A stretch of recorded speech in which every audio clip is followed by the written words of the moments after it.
Hello, j'espère que tu vas bien. Donc on se retrouve aujourd'hui pour une nouvelle vidéo et c'est mon bilan lecture du mois de décembre, donc le dernier bilan de l'année 2017. Ouais, je vais y arriver. Bref, ce mois-ci j'ai lu 6 livres, donc ça va encore. Je pense que, je ne sais pas si je vais faire une vidéo bilan global, je pense que je vais faire une vidéo globale de 2017, mais je vais peut-être faire le tag Pocket Jeunesse, je sais pas si tu l'as vu tourner.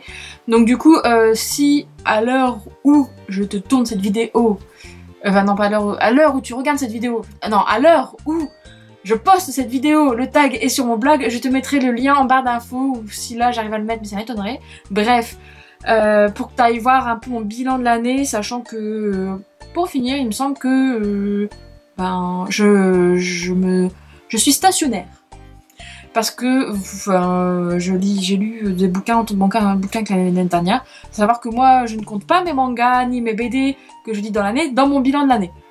C'est peut-être un défaut que j'ai, mais quelque chose qu'il faudrait faire, mais je le fais pas. Parce que les mangas, en fait, c'est vraiment plus de la détente. C'est pas pareil que les bouquins, je trouve. Enfin, si, je me détends aussi quand je lis un bouquin, mais bon, bref.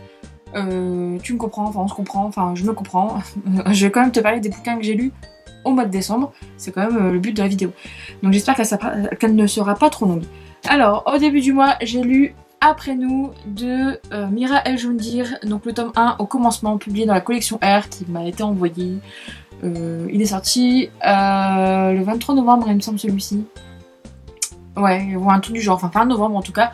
Et donc j'ai mis une semaine pour le lire et il y a une vidéo qui est dispo en chronique sur le blog, non pas sur le blog, si sur le blog et aussi ici, donc je vais te mettre le petit lien ou par là, je ne sais plus par où il apparaît, donc bref, donc n'hésite pas à aller la voir parce que pour moi ça a été une super lecture. Je vais pas t'en reparler parce que sinon la vidéo sera trop longue, mais c'est juste dingue, moi je veux juste la suite, voilà.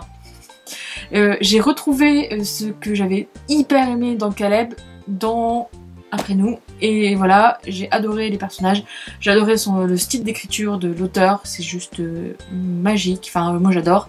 Elle a pas peur d'utiliser des mots choquants, de choquer son lecteur, enfin surtout que, normalement c'est conseillé à partir de 15 ans, bon, c'est vrai que tu peux quand même, moi à 28 ans, bon, j'ai pas encore 28 ans, mais 27 ans à l'heure où je te tourne cette vidéo.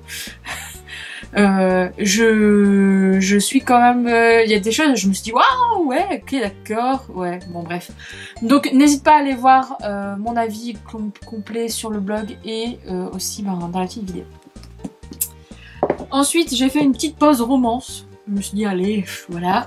Je sais pas si tu te souviens, mais Dounia m'en parlait beaucoup, je n'ai parlé beaucoup aussi dans mes vidéos. C'est Step Brother de Penelope Ward, donc chez Hugo. Donc là, c'est la version poche que j'avais trouvée quand il est sorti. J'étais super contente parce que j'avais pas envie de dépenser 17 € sans savoir s'il allait être cool, mais même si Dounia me le vendait comme quoi il était génial. Et j'ai adoré ma lecture. Donc là, tu vas retrouver Greta et... comment ça va déjà ? Elec. Il a un nom bizarre. Alors, il y a mon portable qui vibre, c'est un peu chiant. Donc Greta et Elec qui sont en fait frères et sœurs entre guillemets par alliance. Hein, le père d'Elec et la mère de Greta se sont remariés ensemble. Et donc voilà, sauf que Elec va venir habiter avec Greta et sa mère et son père.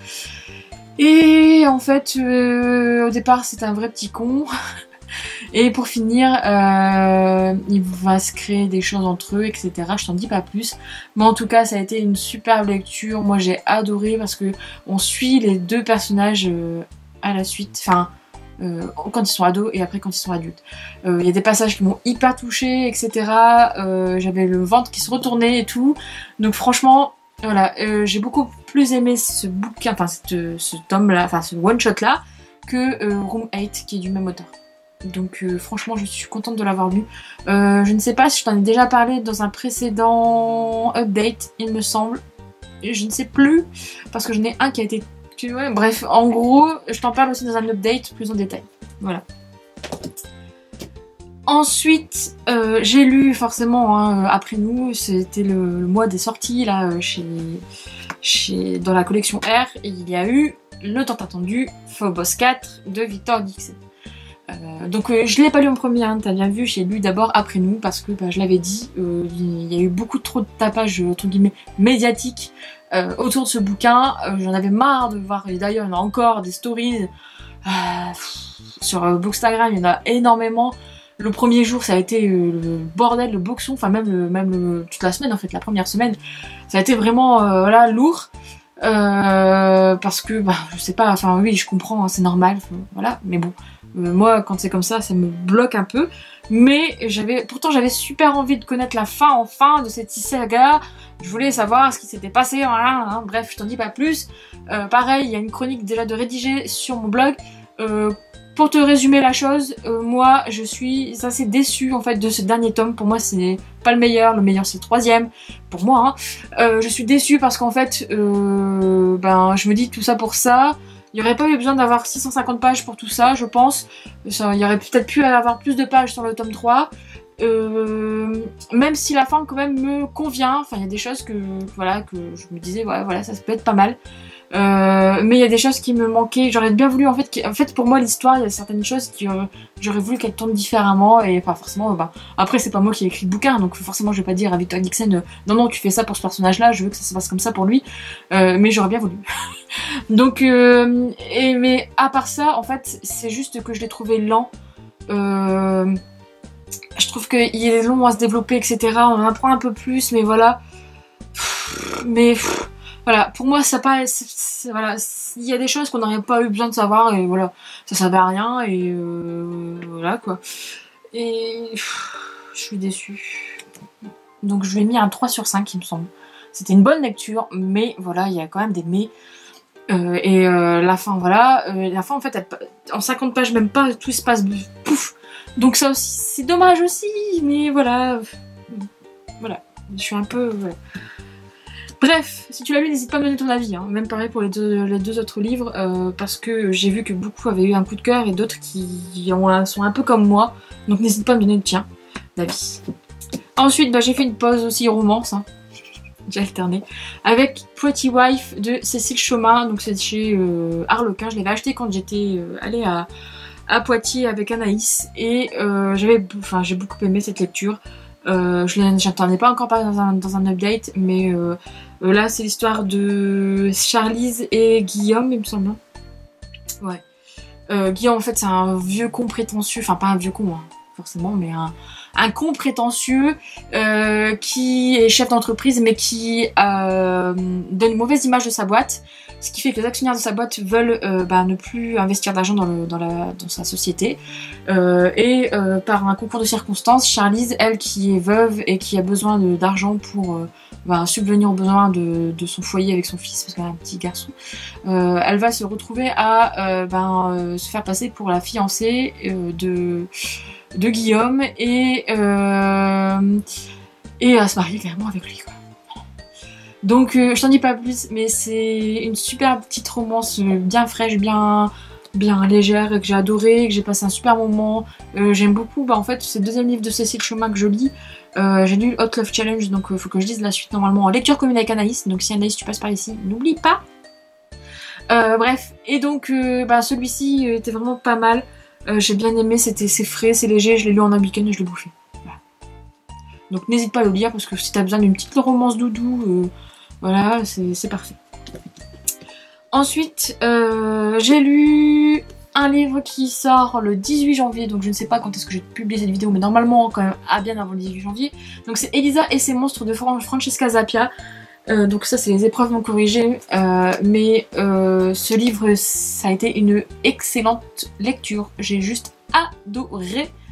Alors Elisa et ses monstres te racontent l'histoire d'une jeune fille qui s'appelle Elisa, qui est en fait un peu, pas une geek, pas une nerd, mais qui est une jeune femme c'est une ado, hein, qui, comment dire, a une vie sociale sur internet hyper développée, elle a des millions d'abonnés, etc. Parce que en fait elle dessine une BD qu'elle met en ligne chaque semaine, et elle a une fanbase, Mon accent pourri. Bref, elle a une fanbase, etc. Elle vend des goodies, machin, enfin... tout est bien rodé, etc. Elle vit sa passion pour le dessin, pour sa BD, qui est La Mère Infernale. Mais en fait, elle vit dans son monde virtuel. Elle parle avec des amis virtuels, enfin des amis qu'elle n'a jamais vus, qui vivent aux quatre coins, enfin un au Canada, il me semble, enfin une au Canada, ou un au Canada et un autre en Californie ou je ne sais plus où. Bref. Et voilà, donc elle se referme un peu, elle est un peu renfermée, etc. Enfin un peu quand même beaucoup.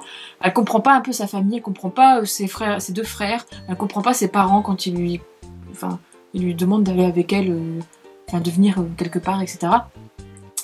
Et donc voilà, sauf qu'un jour, forcément elle est anonyme hein, dans la vraie vie, ses parents savent qu'elle écrit La Mère Infernale mais elle n'est pas connue pour eux.